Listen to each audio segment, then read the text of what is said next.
In this goal, we're going to be looking at acid-base titration. We're really looking at the reaction between acids and bases. The purpose of a titration is to determine an unknown concentration. And when I was in college, I had a whole lab class dedicated to doing titrations. And my lab class lasted 3 hours twice a week, and this is pretty much all we did. So for 6 hours a week, I did titrations. So you get to be very, very proficient in titrations doing it this much. That was my analytical chemistry class, which I really enjoyed. It really got me excited about chemistry. So when we are titrating, we are looking for an equivalence point. And the equivalence point means that you've added enough acid to the base or vice versa so that your moles of acid equal the moles of base. And so at this point, you've totally neutralized your acid or your base, whatever it was you're starting with. And this point is very important. And so we usually use an indicator dye to help us know when that point is reached. When the color changes, that is called the end point. And you should choose the right indicator dye so that the end point is about the same as the equivalence point. And we'll talk about how to do that a little bit later on in these slides. So here's a picture representation of what goes on in titration. So you first start off with a beginning acid solution in this case, and to that acid solution I'm going to add an indicator dye, and I would want to measure exactly how much acid and of what concentration it was that I put into my container. And then you're going to fill up a burette with the opposite. So if I have the acid in the Erlenmeyer flask, then I'm going to have the base in the burette. And there is a little stopcock right here that I can twist that lever so that when it's in line, it will dispense the liquid. So I want to make sure I do an initial reading. And so I'm going to read how much liquid I have to start with. And then as I dispense, I'll take my final reading, and then I'll just subtract it from where I started from. So the burette is set up a little bit backwards in that it measures how much is dispensed. So I'm going to keep adding my base through this burette until I get a color change. And you specifically want it to change color.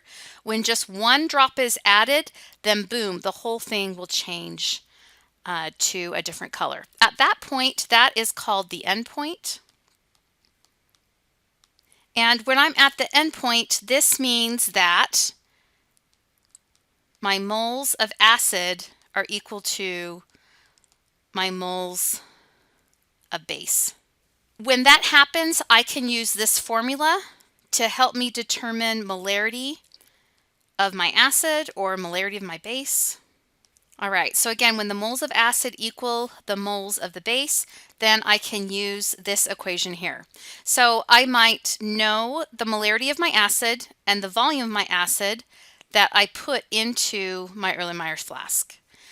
Then when I titrate, I will end up knowing the volume of my base, and I can measure it because I took the initial value and then the ending value. And so my unknown would be the molarity of my base. So just doing some simple algebra, we can find that molarity of the unknown solution that was put into the burette. Here's yet another picture. This is showing a titration of an acid with a base. So kind of a repeat of what we just did. So again, we have our acid in the Erlenmeyer flask right here. And so I will have a known molarity and a known volume. And then I will dispense my base. And as I put the drops of it, I swirl it to stir it. And when the color starts being hard to swirl away, I want to go really, really, really slow. And so dispense just one drop of the base, and that will make it turn the lightest pink. So this is known as the end point. Again, when the indicator changes color, I know I'm done. At this point, that is where the moles of acid equal the moles of base. If I get a color that is quite dark like this, I know that I have gone past the endpoint, so my calculations aren't going to be as accurate. Again, when the moles of acid equal the moles of base, then I can use this formula. Molarity of the acid times the volume of the acid equals the molarity of the base times the volume of the base. So this is very important. And here is still yet another slide. So this one is showing more the molecular view here. On this slide, we can see the OH ions being dripped into my acid, my H plus there. And the end result is I end up making water. So when an acid and a base are mixed, they neutralize each other and we end up making a solution basically. And we have our equivalence point, which is hopefully pretty close to our endpoint.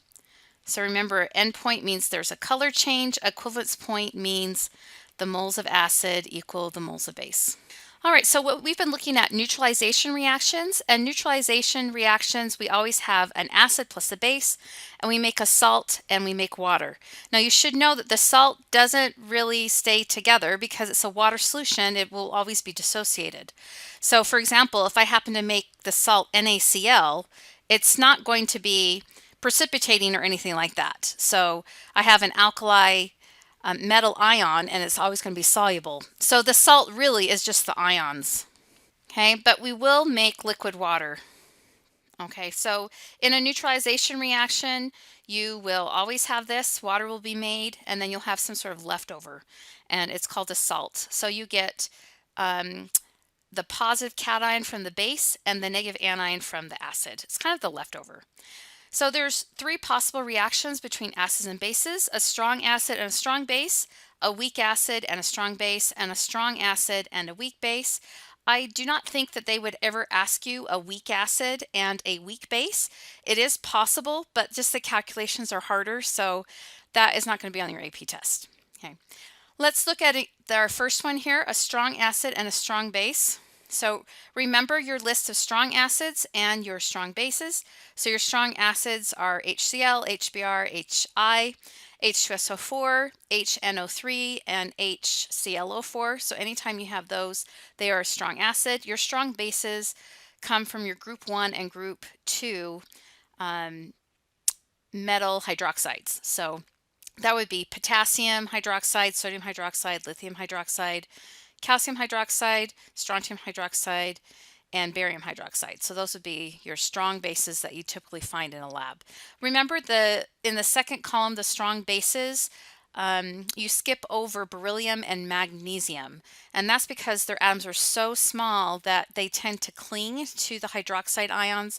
So there's not 100% dissociation with either beryllium hydroxide or magnesium hydroxide. So just remember to skip over those two. They are weak.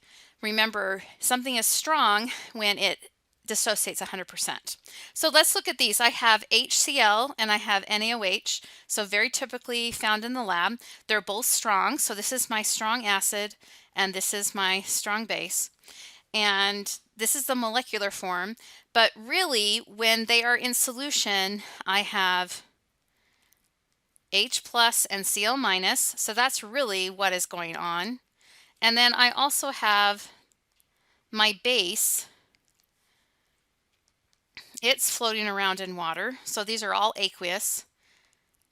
And so then when I put it over here, my leftover is just the sodium ion and the chloride ion, and I do have liquid water. So these are all aqueous except for that water. When I do a net ionic equation,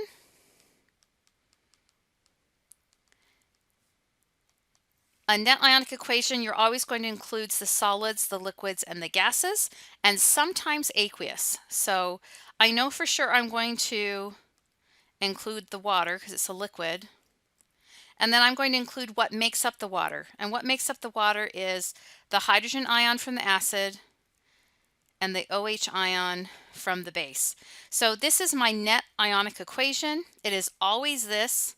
Anytime I have a strong acid or a strong base, you are always, always, always, always going to get H plus plus OH minus, and it will yield H2O.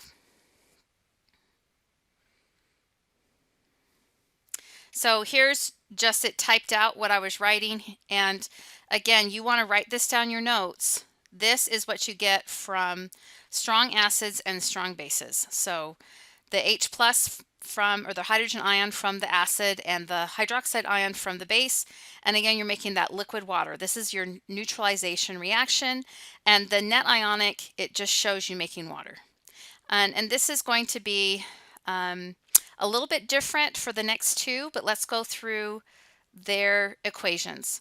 But first I want to go through what happens when we have a base that has double the hydroxide.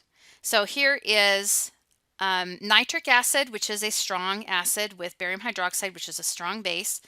And will it still have the same net ionic equation as the hydrogen, or the hydrochloric acid, and the sodium hydroxide that we just did in the previous slide? Well, let's look at this. So again, take them apart into their ions, and then we end up making that water. And notice, as far as it balancing, we get 2 hydroxide ions and 2 hydrogen ions and 2 water molecules, and your net ionic is still the same. So regardless of if you have that double hydroxide, if you have an alkaline metal hydroxide, which has double the hydroxide, you're still going to get, this is the net ionic equation. So a neutral solution means that your hydrogen ion equals the hydroxide ion. So all strong acids and strong base reactions always have this same net ionic equation. It always looks like this. So if you're asked to write a net ionic equation and you have a strong acid and a strong base, this is the equation that you would just write down. All right, let's look and see what happens with a weak acid and a strong base. Now, anytime you have something that's strong, it's going to drive the equation towards completion. So that means we're going to make products. So we've talked about how weak acids don't hardly dissociate, but if you drip a base into a weak acid, it will cause that acid to dissociate and to form water. So and in this case, this example, it's a 1-to-1. I drip in a hydroxide, and it's going to cause that hydrogen fluoride weak acid to fall apart. But let's look and see what's going on in each solution before I add them together. So you see here that my weak acid is going to stay together. And then here is that strong base. You can see how it splits apart. And then this is my leftover, that's my salt, and then I have my water. So when I go to look and see what the net ionic equation is, you're going to see how you have the weak acid plus the hydroxide, and then you're going to make water and then have a leftover. So, and the leftover is going to be the conjugate base of that weak acid.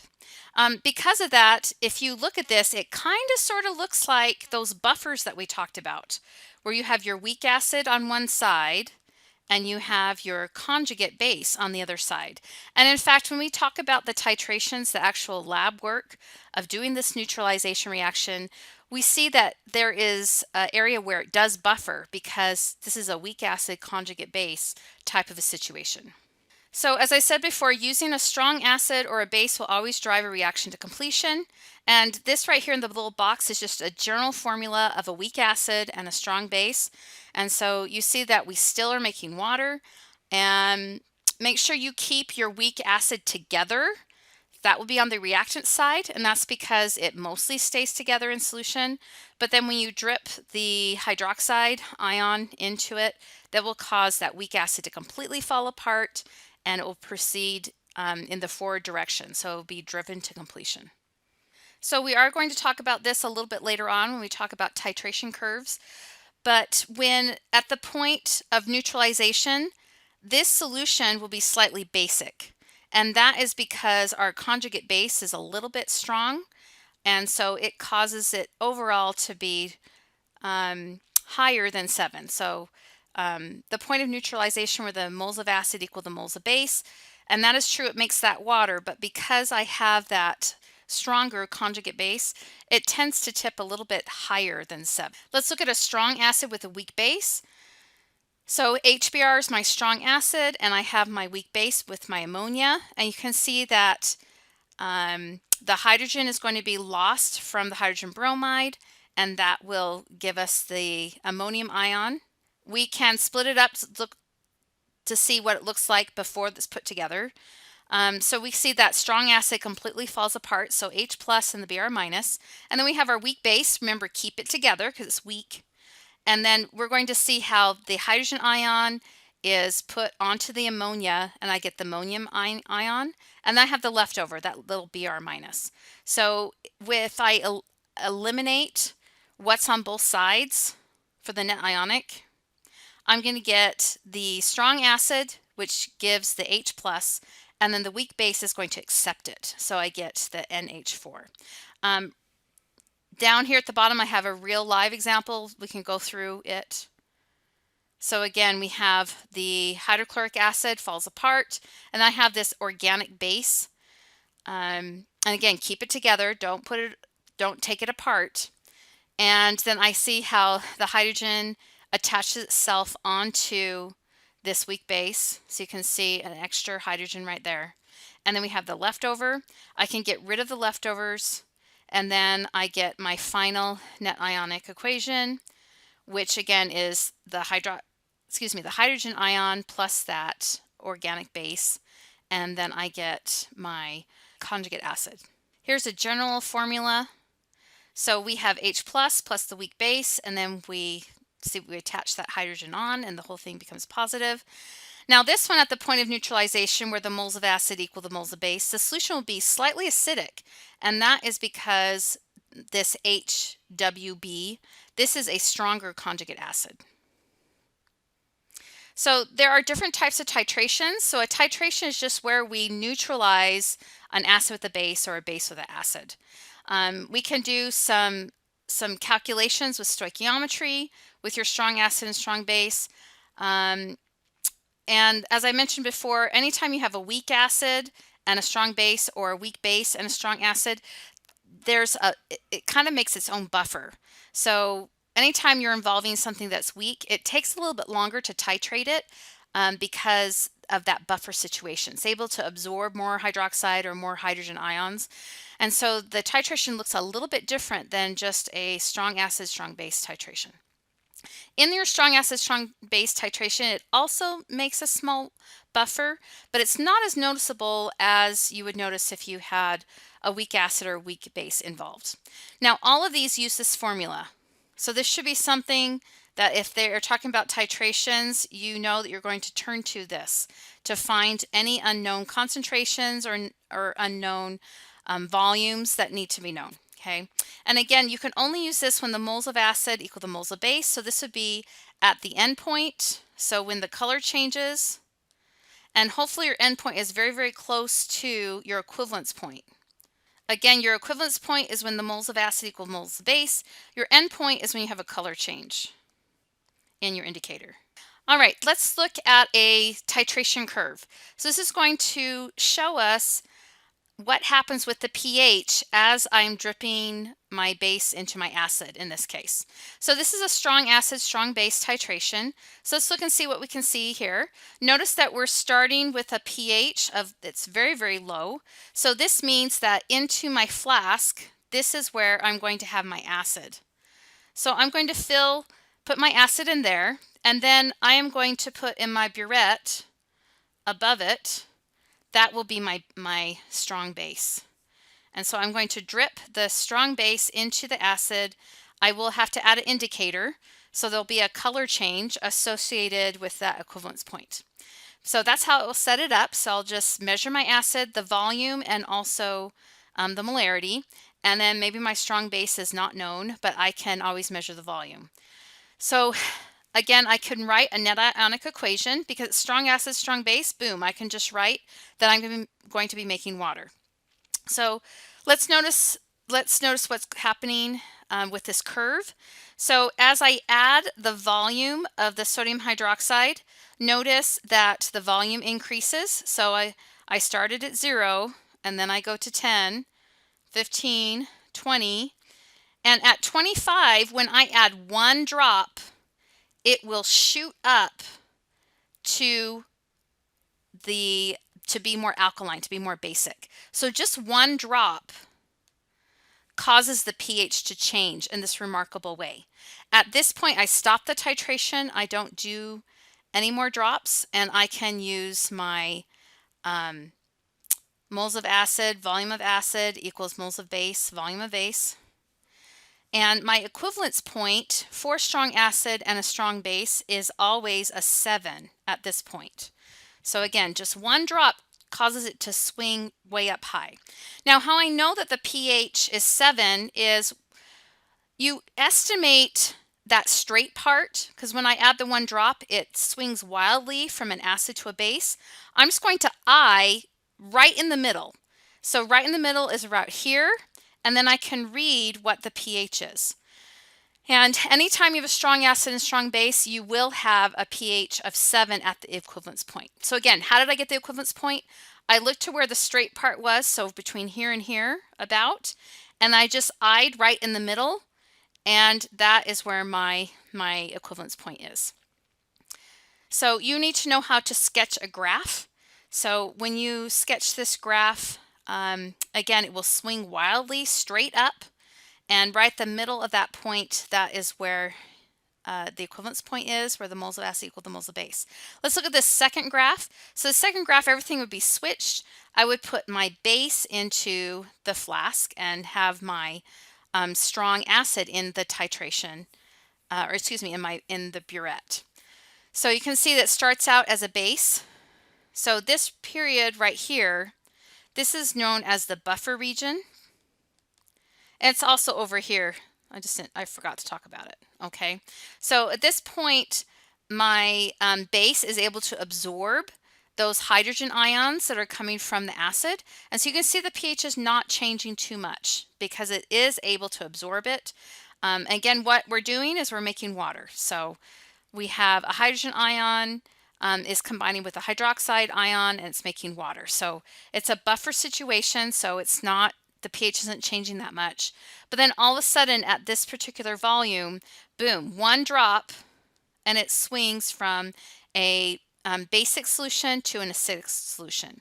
So again, just kind of eye your little chart where the straight part is, and then go to the middle, and then you can see where that equivalence point is. And again, if it's a strong acid, strong base, it will always be 7. This is a picture representation of what's going on in a titration.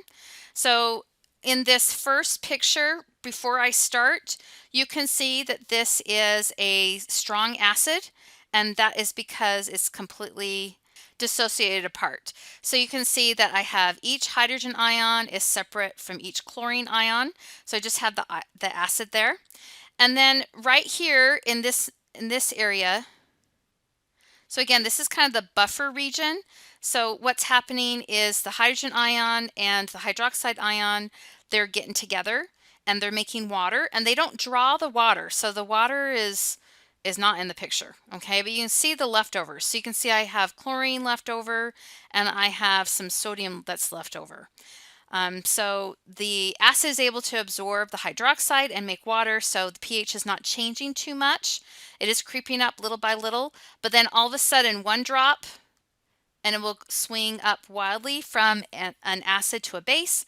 You will go to the middle of the straight part, and that will tell you the pH at the equivalence point. And you can see at the equivalence point, we have just the leftovers. So we don't have any more hydrogen ions present. They're all used up. We don't have any hydroxide ions present from dripping the base into it. We really just have that salt and floating around in water. Now, I didn't mention this, but how you get this area of the curve is you just keep adding base. And it's just, they just add excess base so that you get a nice pretty curve. But really you stop after you add that one drop. So in reality, once you get above that one drop, you don't add any more. So the only reason to add more base would be just so you can make a pretty graph. So you can see that in this region, we see that we have excess base. So there's excess hydroxide ions floating around in solution. It's making it really, really basic. So the important part already happened, which is this equivalence point. So past that point is not very interesting. So it's the equivalence point, again, that's important because that's where the moles of acid equal the moles of base.